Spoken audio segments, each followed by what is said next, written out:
No, that it's a tough question, and financial inequality and the disparity between the rich, ultra rich, whatever you want to say, and the middle and lower classes is just getting bigger and bigger and bigger. And I think it's going to get much worse before it gets much better, unfortunately.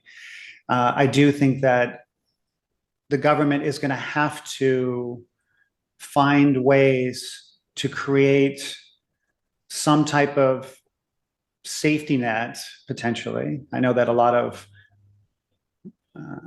people in technology would absolutely disagree with what I have to say right now, but I do think that AI is going to be a game changer, and I do think that we're not even we're in the first inning of that.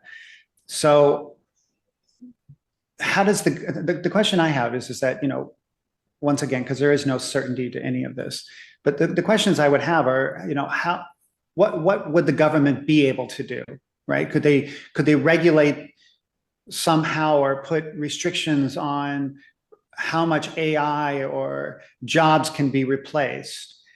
I don't know if that's true. Could they increase the amount of opportunities that are potentially coming from new jobs or schooling or retraining? Maybe there's something there.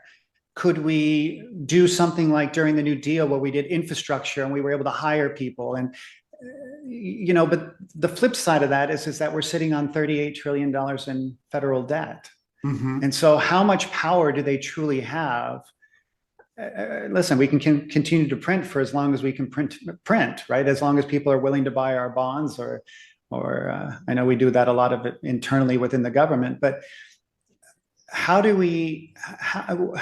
the government be able to change that in a capitalistic society without, Andrew Yang, for example, who ran for president back, I believe, in 2020.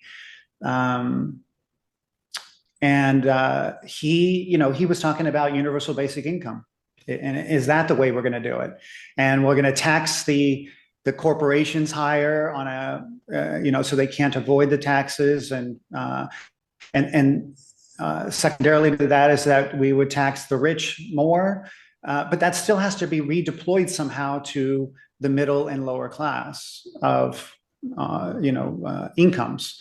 So that, as I said, it's a very tough question, because I just don't know truly how the federal government could directly impact that being without just starting to send out checks.